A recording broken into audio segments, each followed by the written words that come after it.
તો હે guys, good morning, johar, પ્રકૃતિ જોહાર, બધાને મારા રામ રામ. તો દોસ્તો, અત્યારે હું છું જે કાલે રાત્રે રોકાઈ ગયો તો ઘરે નીકળવાનું હતું, પણ મોડું થઈ ગયું એટલે હું રોકાઈ ગયેલો આગળ વડોદરામાં.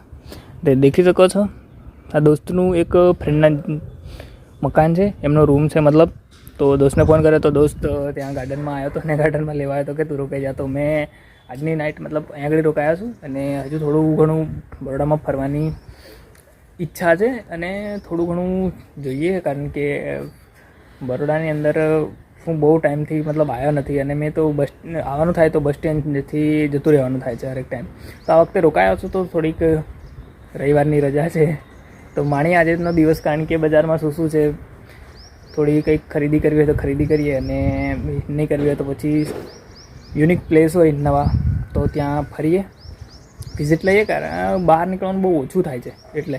અને એક વસ્તુ તમને દેખાડી દઉં કે અહીં આગળ દેખો, મતલબ સિટીમાં બી શાકભાજી દેખો, ગલકાની લાઈન છે તે ત્યાંથી આવે છે, ગલકા છે, પછી વાલળ બી રાખી છે, એક જ વેલો નીચેથી ચડાયો છે ને એ આવ્યું છે. બાકી આ બાજુ દેખી શકો છો સિટીની અંદર બી મતલબ શાકભાજી થાય છે એમ. એક વેલા, એક કુંડાની અંદર વેલો કરી અને વેલો ઢાબા ઉપર ચડાવીને શાકભાજી કરે. બહુ કેવો દિમાગ લગાવ્યું છે નહીં? બાકી બરોડાનો નજારો તમે દેખી શકો છો. આ એકદમ બરોડાની પૂર્વ સાઈડ છે અને બરોડા ડાયરેક્ટ આ બાજુ રહ્યું, મતલબ પશ્ચિમ સાઈડ બરોડા છે, બરોડાની પૂર્વ સાઈડ એટલે બરોડાની બહારનું ગામડું લાગે છે. બાકી આ ગામ કયું છે એ મને અત્યારે નથી ખબર. તો ગાઈસ, રાહુલ બી તૈયાર છે, હું બી તૈયાર છું, બસ નીકળવાની બિલકુલ તૈયારી છે. અને આ છે એની ગાડી, એટલે કે RR310 લઈને જવાના છે અને સાઈડમાં છે એ હીરો હોન્ડા. તો બંને એની જ ગાડી છે. અને બસ રાહુલ આજે આપણને ફેરવશે વડોદરામાં, કારણ કે વડોદરામાં આપણે કશું જોયું નથી. બસ રાહુલ કે ત્યાં જવાનું થાય છે, કારણ કે એની બે ગાડી છે. તો એક ગાડી પર અમે આવી જશું અને એક ગાડી રાહુલ લઈ લેશે અને આપણે એને ફોલો કરતા જઈને જવાનું છે. જે EME ટેમ્પલ છે જે બરોડાની અંદર, તો પહેલાં અમે ત્યાં જવાનું વિચાર્યું છે, કારણ કે સાંજે બધું લોકેશન ખોજ્યું તો EME ટેમ્પલનું બી થોડું સજેશન મળ્યું. તો વિચાર્યું કે ચલો બરોડાની અંદર જ છે તો EME ટેમ્પલ ફરીએ, કારણ કે EME ટેમ્પલમાં બહુ જોવાલાયક વસ્તુ છે. ફાઇનલી અમે લોકો નીકળી ચૂક્યા છે, આગળ જાય છે રાહુલ અને અમે છે પછાડી. બાકી વડોદરાની સિટીનો કંઈક નજારો આવો છે. અત્યારે તો ટ્રાફિકની કોઈ સમસ્યા નથી, પણ જ્યારે કંઈક સિઝન આવી જાય છે ત્યારે કંઈક ટ્રાફિકની સિઝન આવી જાય છે, મતલબ ટાઈમ આવી જાય છે. બાકી અત્યારે એકદમ ક્લીન અને સાફ લાગી રહ્યું છે. સર્કલ ઉપર થોડું ટ્રાફિકનો પ્રોબ્લેમ રહે છે, પણ એટલો બધો ખાસ રહેતો નથી. બાકી આ કયું સર્કલ છે એ જરા જણાવજો. ગેંડા સર્કલ છે એવું મને તો લાગી રહ્યું છે. બાકી ઇન્ડિયા મસ્ત એવું મજાનું લખેલું છે. ફાઇનલી ટેમ્પલ ગયા હતા, પણ ત્યાં આગળ એન્ટ્રી બી લીધી હતી, પણ હેલ્મેટ નહોતો, એના કારણે અમને એન્ટ્રી ના આપી. બાકી ત્યાં આગળ જવું હોય તો કમ્પલસરી હેલ્મેટ જોઈએ અને ID કાર્ડ જોઈએ છે. તો ત્યાં આગળ તો અમારું સેટ થયું નહીં, તો પછી પ્લાન બીજો કર્યો છે.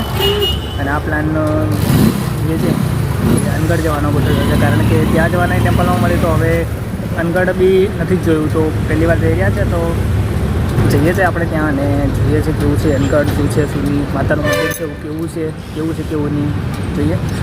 બનેલા રહેજો બ્લોગમાં અને મળીએ છીએ બહુ જલ્દી. તો ગાઈસ, અહીંયા આગળ ફૂલ ટ્રાફિક હોય એવું તો લાગી રહ્યું છે, કારણ કે આજે અમે જઈ રહ્યા છે એ શનિવારનો દિવસ છે અને શનિવારના દિવસે એટલે ટ્રાફિક બહુ બધું હોય છે એવું કેવું છે. પણ આપણે ત્યાં ગયા નથી, પણ રિક્ષાઓ બહુ દૂરથી એવું લાગી રહ્યું છે. રિક્ષાઓ એક સાઈડથી પાર્કિંગ કરેલું છે ને તો એવું લાગે છે કે બહુ બધી ટ્રાફિક હશે, કારણ કે આજે શનિવારનો દિવસ છે અને રવિવારના દિવસે, આ બંને દિવસે એટલી બધી ટ્રાફિક અહીંયા આગળ હોય છે કે બહુ પોપ્યુલર મંદિર ગણાય છે, કારણ કે મસાણી માનું મંદિર છે. અને ફાઇનલી સામે દેખો તો oh my God, amazing public. મતલબ અહીંયા આગળ આવવા માટે તમને રિક્ષા પણ મળી શકે છે અને ઇકો ગાડી સ્પેશિયલ લઈને આવો તો ચાલે. બાકી ગાડી પાર્કિંગ કરી દીધી છે અને પાર્કિંગના અહીંયા આગળ બાઇકના એટલે કે 20 રૂપિયા લે છે એક પાર્કિંગના. અને ફાઇનલી મહાણીના મંદિર પર આવી ચૂક્યા છે. અહીંયા આગળ ફૂલ મળી જશે, માળાઓ મળી જશે, મતલબ જે જોઈએ નારિયેળ બધું મળી જશે. ફાઇનલી મહાણી માના અંદર જઈ અને મંદિરમાં જઈને દર્શન કરીએ.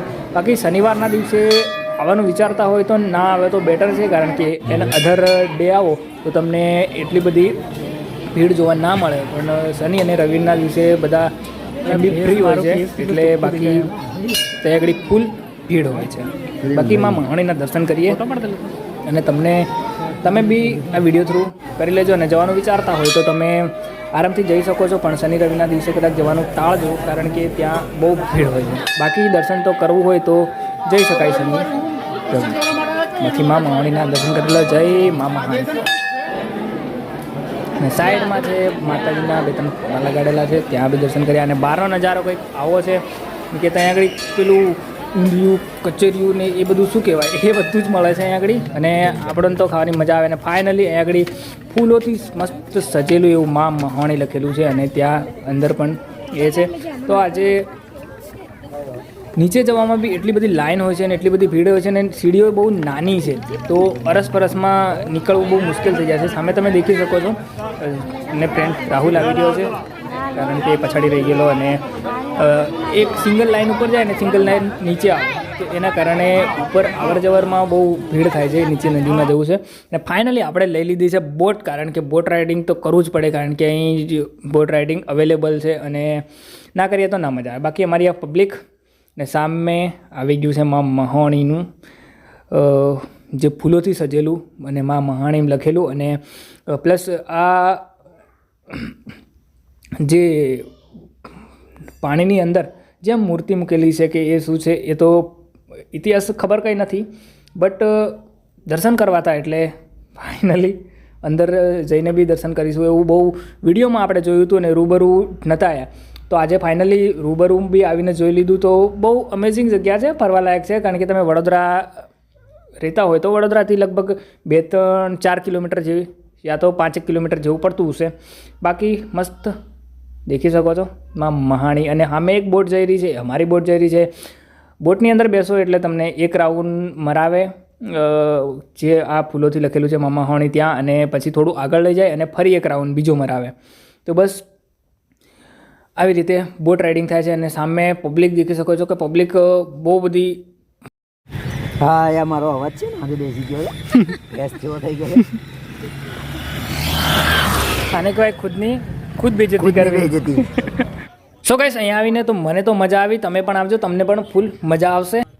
તો ગાઈસ, ગાડી અહીંયા આગળ આપણે કરી હતી પાર્કિંગ, અને પાર્કિંગના આપણે જોડે 20 રૂપિયા લીધા હતા. પણ જ્યારે અમે ગાડી નીકાળી ત્યારે ગાડીના અમારી જોડે પહોંચ માંગવામાં ના આવી. મતલબ ડાયરેક્ટ અમે ગાડી લઈને નીકળી ગયા, પણ પૂછ્યું પણ નહીં કે તમારી પહોંચ લાવો આમ તેમ. તો મતલબ ગાડી થોડી અનસેફ કહેવાય. પણ અહીંયા આવીને મજા આવી. તો બસ આટલું રાખીએ. વિડીયો ગમે તો વિડીયો લાઇક, શેર, સબસ્ક્રાઈબ કરી દેજો.